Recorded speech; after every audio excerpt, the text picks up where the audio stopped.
OpenAI drama, and a social media breakout? This is MacVoices. MacVoices is supported by Take Control Books, one of the very best sources of clear, concise information on not only Apple's various operating systems, but also key Apple and third-party utilities and more. Visit TakeControlBooks.com and start your library today. Welcome to MacVoices. This is the talk of the Apple community, and I'm Chuck Joyner. Folks, a couple notes before we get into this MacVoices live session. First, I want to let you know that if you weren't there live, we were testing out some new software, and of course, as with any test, there are always a few rough spots, both in the audio and the video. So if it doesn't look quite right, or there are a few other hiccups along the way, please forgive us. It did not detract from the conversation, and we've learned a whole lot. So you'll probably be seeing this make a reappearance at some point, bigger and better, as I learn a little more about the software and its capabilities. The second point I want to make sure you understand is that when this was recorded, we were in the midst of the OpenAI drama. It was too good not to talk about, and it's rather interesting to look back and see where we were as the information was dribbling out. So that does not take up most of the first part of the session, but it is there, and I wanted to mention that we recognize it is old, out of date a little bit, because things have moved on, but it's still interesting. With that, let's let the panel do the talking. Welcome to MacVoices. This is the talk of the Apple community, and I'm Chuck Joyner. Folks, it's MacVoices Live. It's Tuesday night, 8 p.m. Eastern, 5 p.m. Pacific, whatever time that is, wherever you are. We are on youtube.com/MacVoicesTV. We're seeing some of our friends come back into the chat room after we inadvertently blew it up a minute ago. So thank you all for being here on this, let's see if I get this right, Thanksgiving Eve. Do I have that right? Are we two Eves? Yeah, close enough. So you may notice things look a little bit different, whether you're watching live or whether you are watching the post-produced stream. We are trying a little bit different tool to stream tonight, so we're going to see how it goes. So we will ask your indulgence if anything blows up or if things look a little bit different. Again, we're experimenting because, we're tech people. Why wouldn't we experiment? So I'm going to go around. Things are a little bit weird here, so I don't exactly have David Ginsburg in the corner of the angels like usual, but he is here, so I'm going to start off with him. David, good to have you as always. Good to be here, Chuck. Glad to see everybody here on the panel. This is a nice little experiment. We're trying out new software, so this hopefully will go well. Yeah, I think so. It eventually, well, already we have some new capabilities. Eventually, we hope to have more. Next up, Brittany Smith has joined us. Brittany, it's great to have you back. We haven't seen you for a while. Thanks. Yeah, things are kind of wild, but pretty excited. Yeah. What is it about this time of year? It just seems to get more and more crazy every single year. So I can't speak for anybody else, but my big industry conference is right after Thanksgiving. So, yeah. Yeah. Who thought that was a good idea? That's a really good question. I'm on the committee and I can't tell you. All right. That's reassuring. Question for the postmortem. Eric Bolden has joined us tonight, and we caught him off guard because he doesn't have a really cool background tonight. So, Eric, it's good to have you. I'm sorry that we didn't warn you ahead of time. It's virtually there, but yeah. Maybe I'll unroll one next week. There you go. Just get a big printed one of a big plant or something. Jeff Gammon is here as well. Jeff, it's good to have you. It's great to see you, Chuck, and I'd like to point out that all of you with your fancy new digital backgrounds that aren't working, analog, it just works. Okay. Yeah, and I'm afraid we sideswiped Jim Ray too because he only has his green screen behind him tonight. So sorry about that, Jim. I thought that was on purpose. I had to unroll it. Well, why'd you have to unroll it? Isn't it always there? No, I haven't used it for like a year. Zoom doesn't need it, so Oh, okay. Well, surprise. Sorry about that. Brian Flanagan Arthurs is here sporting a Green Bay shirt, which I can't decide if that's going to put him in good with the rest of the panel or not. No. No, probably not. Okay, apparently not. Good. Well, it's been nice knowing you, Brian. Thanks. Brian, I still love you, and I'm not getting the reference. Yeah, well. It's all From right. my perspective, they're Oregon Duck colors, so Oh no, I'm no. cool. Can't have that. You have green ducks in Oregon? yeah, you could just Okay. cut off take that little thing on the Careful. G and turn it Oh, 90 degrees. wasn't sure what You you were never going to know. cut off there. You had me worried. Yeah. Mm. See, I assumed the G was for GeForce. The also Battle of the Planets. The what is it? 1970s, early 1980s animated series. No, That's not their in this G. case. Okay, if you say so. If you say so. Oh. Last but absolutely not least, hopefully he will help us get back on track. Ben Rathig is here. Ben, it's good to have you.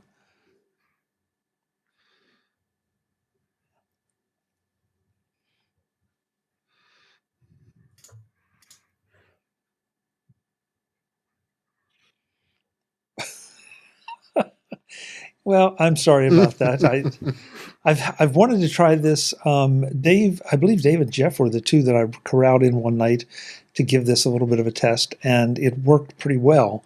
But this is the first one that we did in mass with this many people, so we're sort of flying blind a little bit. But that's part of the fun, right? So where do we even start? I think there's a Well, Chuck, as they say, learning to fly, but I ain't got wings. You know that lyric, but you don't know a Green Bay Packers shirt.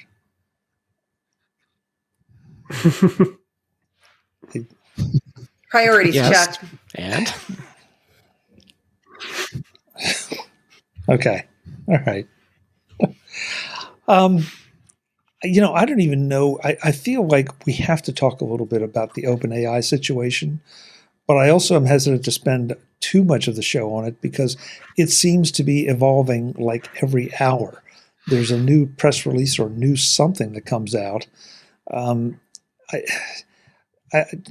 Where do you even start except to say that the board seems to be in disarray. Microsoft seems to have been uninformed.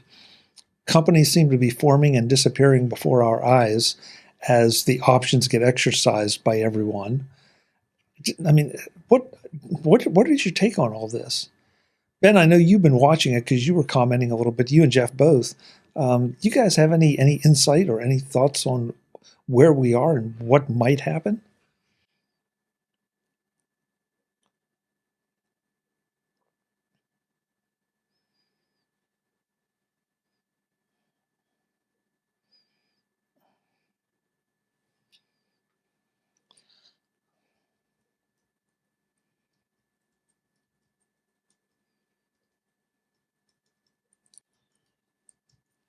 And you can't help but pick up different things from different articles or different pieces. But that's one of the most interesting things. The company that is at the very center of one of the most exciting new technologies seems to be, well, even I guess the company, the corporate organization, and the governance seems to be in question.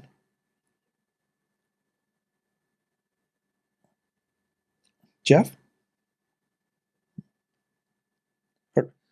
Yeah. So we're experiencing a bit of lag here. So we're going to talk over each other. But go ahead and finish, Ben.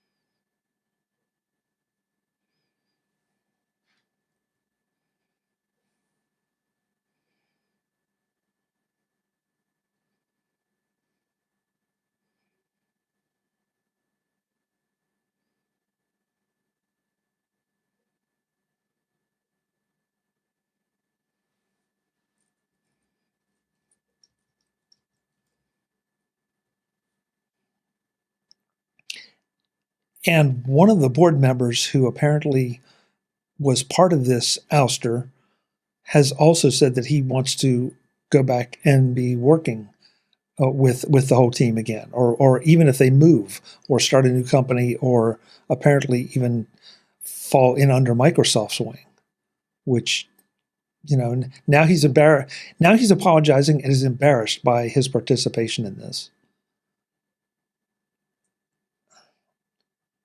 Jeff, I know you've been watching it.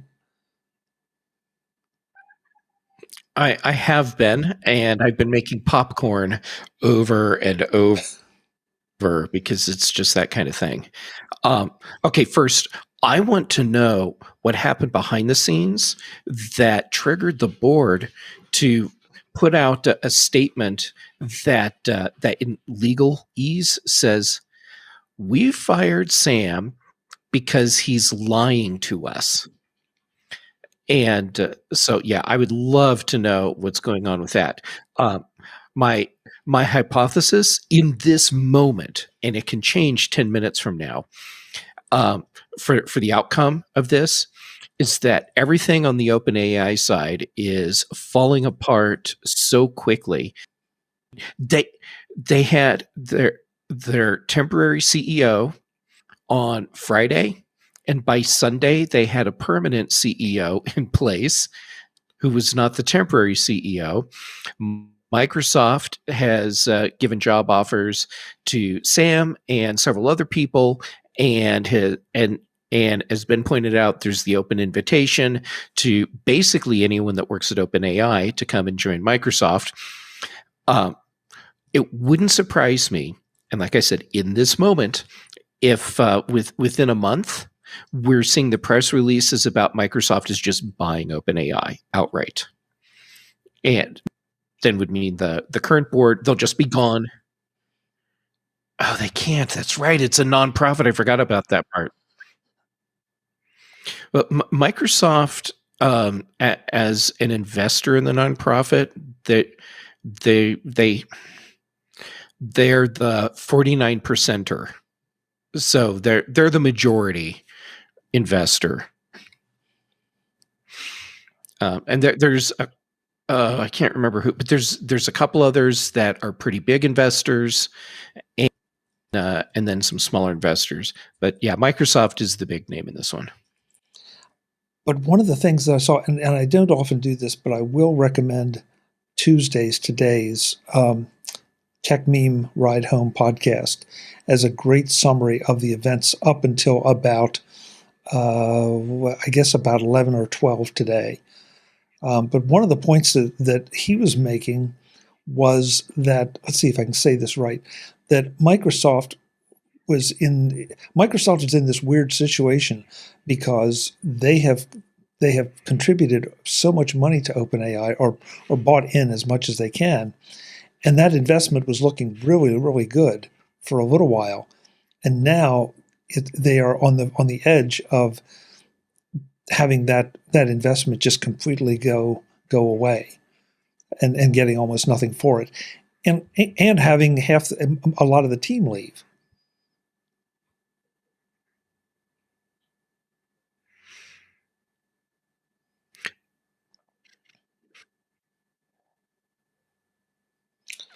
Right. Yeah, that's true. Well, Chuck, the team won't evaporate. If it's not at OpenAI, the team will be at Microsoft. So the talent behind making all this happen, they're not just going to vanish into the ether. That they'll be around. It'll just be a situation where Microsoft has much more control over what's happening with the engineers, all of the talent, and then the code and data that they're working with. Microsoft is going to be the winner out of all this, is my take. I mean, I don't know. It's gotten so confusing, because the other thing I've heard this evening was that even though they had picked a new CEO, there were also 2 or 3 others that had been under consideration and had been approached, and apparently had turned the job down. So that was brand new to me that I had not heard over the weekend. I don't know. I mean, again, by the time this goes out, unless you're listening to us live right now, things are going to have changed so radically. I can't wait for like somebody like Michael Lewis to write a book about it and organize all the facts so we have a good idea of what has been going on. But Chuck, I've been making jokes about how I can't wait. To see if it's Netflix or Apple that gets the rights to do the miniseries about this, because you know it's going to happen.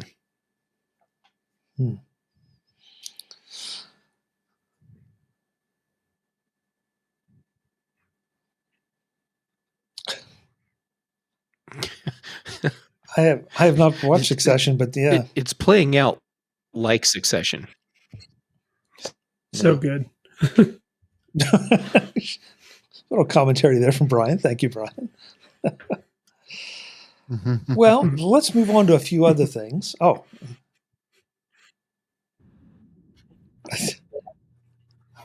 Yeah, we'll have to see how it all works out. So I'm going to start throwing some links into the chat rooms. This is not Apple necessarily related, but we can't help but touch on some of the social media stuff. And this one I think is interesting. It seems like Bluesky is starting to gain a little bit in the race to become the next major platform, if you will. They hit 2 million users. In some ways, that's a lot. In other ways, it's not. But it seems like now anybody that wants to get into Bluesky, it's a lot easier. I know I've got a bunch of invites just sitting here unused. That if anybody wants them, drop me an email. And, Me too. Yeah, exactly. For a while, it was like pulling teeth to get one. Same. And so, somewhere between any of us, we can probably get you into Bluesky, and I'm noticing as I go in that I see more and more familiar faces.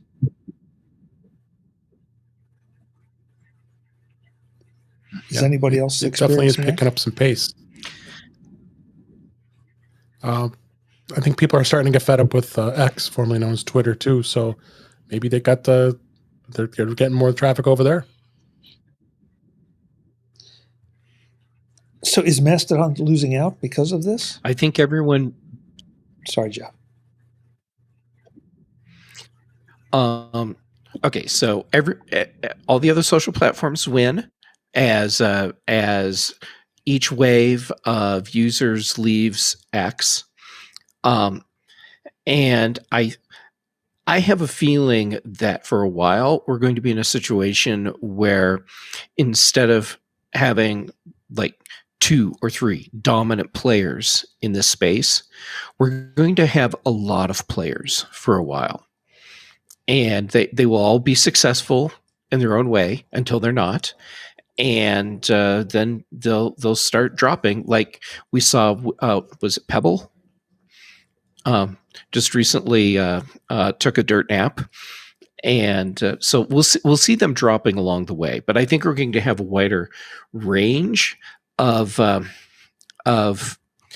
social media platforms that are fairly active for a while, and my guess is that if there was one single new platform that was ultimately going to come out on top in the microblogging space, if I were a betting man, I would put my money on Threads and not Bluesky.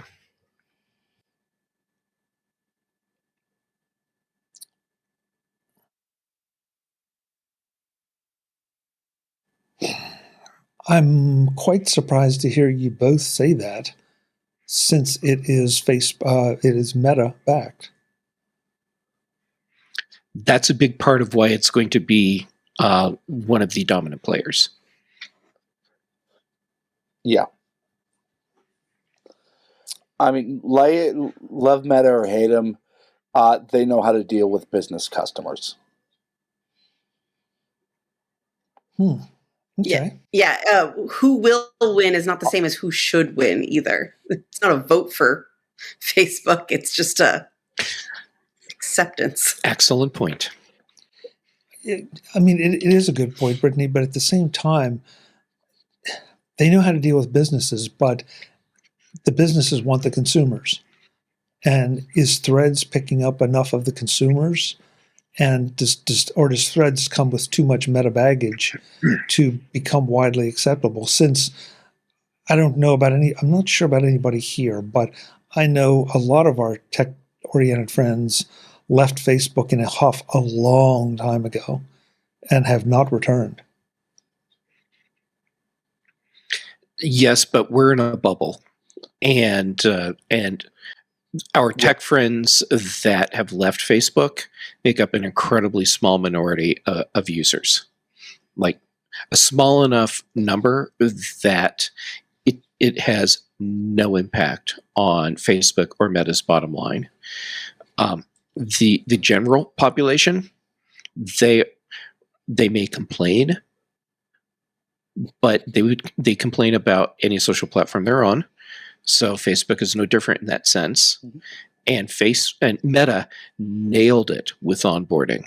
They have made it so easy to get into Threads, and they've made it familiar, but just different enough that I think it's the one that's really going to stick. And we're seeing more adoption of Threads.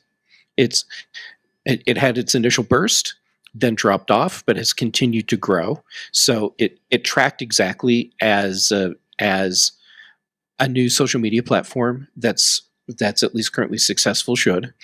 And it's gaining enough traction that take this for whatever you want. There's an official President of the United States account on Threads now. Yeah, I did not know that, really. Plus, they're starting to do very good. Yeah.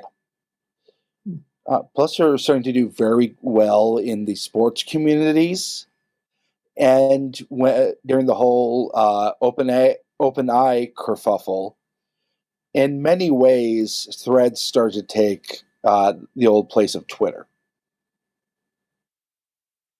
It's where you saw most of the scooping. Okay, so both of you are apparently spending a lot more time on Threads than I have been. So are the news organizations adopting it the way that they did Twitter, as you said, Ben, for scooping or for just important updates? Because I haven't seen it, but that's me. They sure did this weekend. I mean, you had Bloomberg, both Bloomberg Tech and Bloomberg Business working together on the AI story. The Verge was really leaning hard into Threads. You had a lot of commentary from people like Christina Warren. It honestly felt like Twitter 10 years ago. Okay, well, I don't know. I guess I'm going to have to spend a little more time on Threads or checking it out. But when I saw this about Bluesky, we saw a fair amount of information when T2 or Pebble, as it became known, went down. And that didn't seem to be designated as a failure. It almost seemed just as, okay, an experiment that didn't work out. But Bluesky seems to have a little more, a different kind of credibility. Maybe because it didn't rename itself to Pebble. I don't know. Yeah. I mean, to be perfectly honest, both Mastodon and Bluesky seem like they're more personal social networks, where Threads seems to be taking that professional social network spot. I'm finding that interesting because I think one of Jack Dorsey's ideas when he started spinning up Bluesky was that he wanted it to be a complete replacement for Twitter, including that business and news aspect. But I'm noticing more of that activity on Threads than I am on Bluesky. So let's ask, why hasn't Bluesky taken off?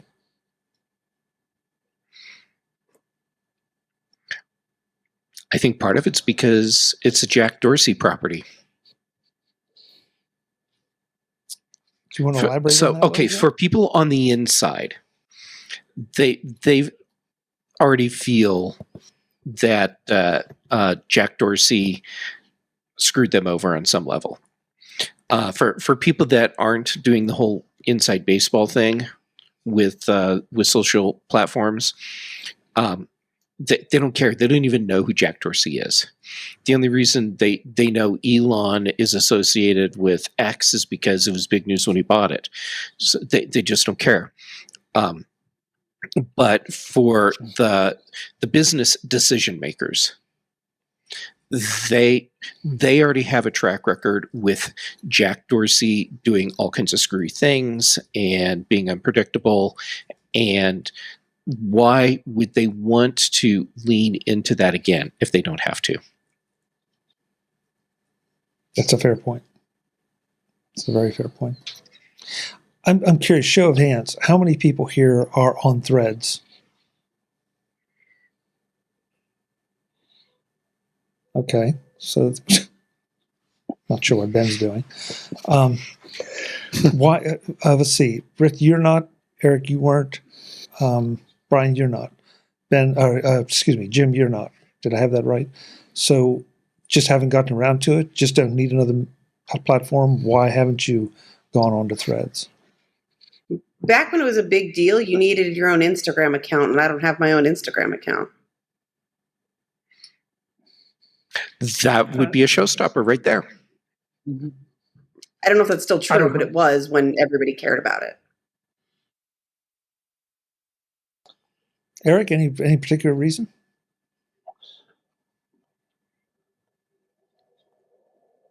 You're muted. You're muted, Eric. Dogs were barking.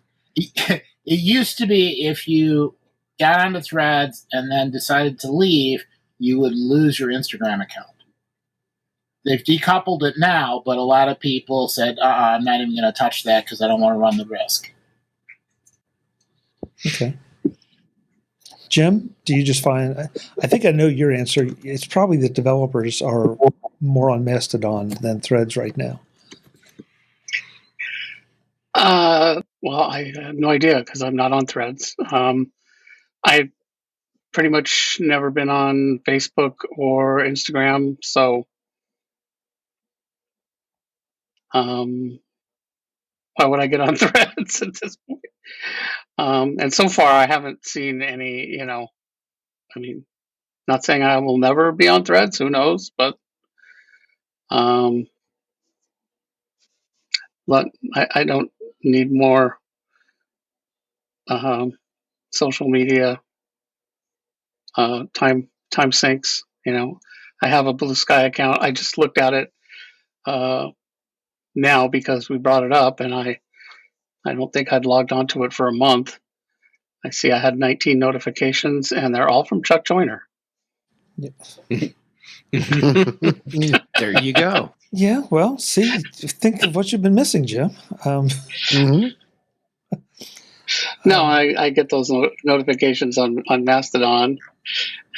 So yeah. And Brian, you just and Twitter too. If I go on Twitter, I see Chuck Joyner all over the place. Yeah. So. Well, and so that it's not as big. I'm not that prolific, but I do try to. Anytime we do one of these, I try to make sure I tag everyone so that anybody that is following you on those platforms is notified about it. So, I've as much as I possibly can, I do that. And Brian, like Eric says, I'm really happy with Mastodon. So. Okay.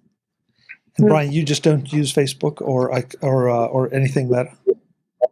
No, yeah, that's correct. And like some of the others shared too, Mastodon is something I've been enjoying using. In general, I've been not doing as much social media overall as well. Connecting more with news stories, more so from websites or Flipboard magazines and things of that nature, more so than scouring, social media. Okay. I'm a big RSS user too.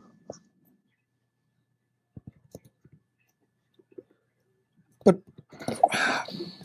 RSS, I mean, does anybody disagree? RSS is not a social platform. It's more of an information delivery platform.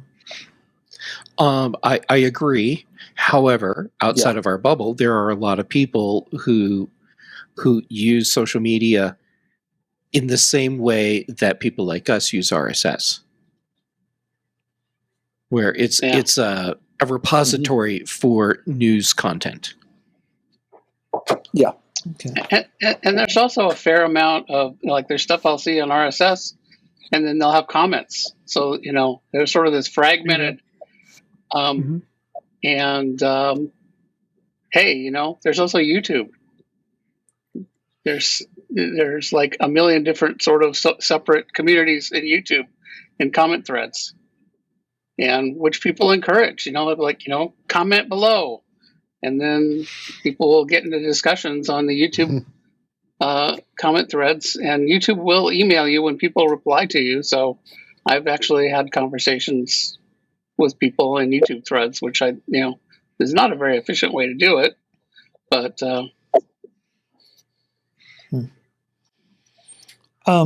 Eric just put in our chat room that he's had some good engagement on Spoutable.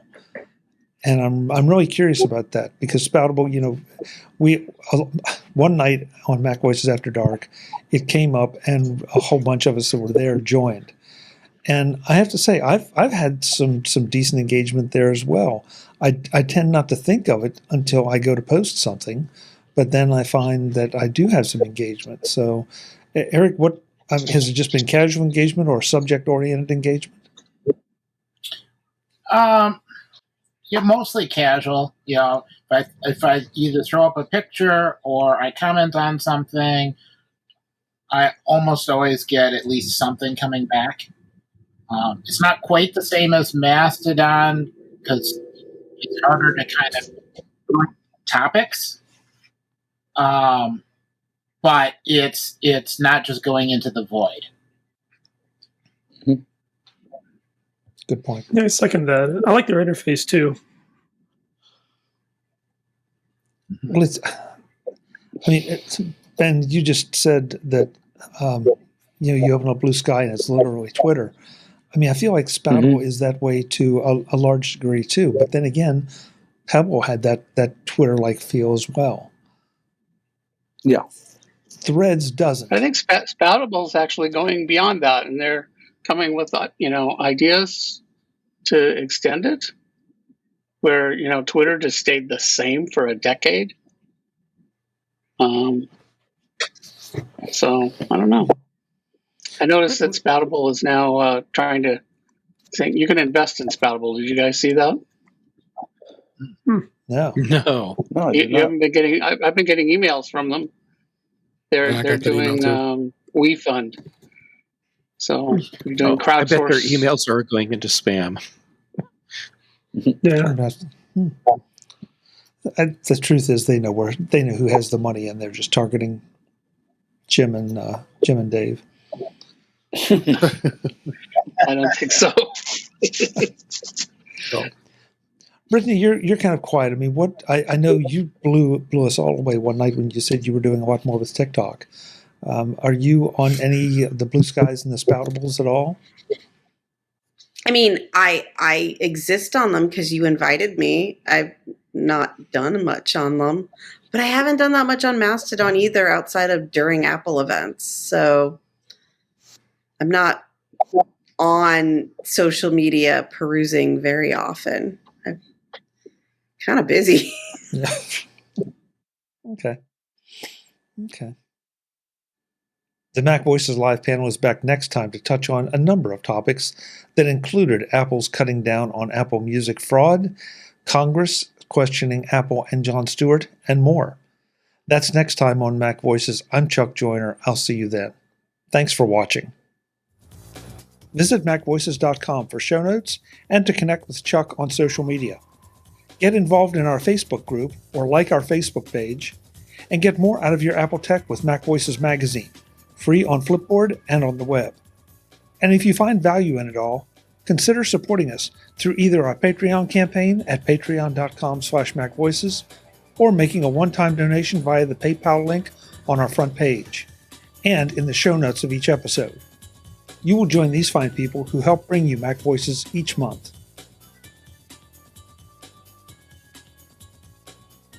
Advertising handled by Backbeat Media at backbeatmedia.com. Bandwidth provided by CashFly at cashfly.com.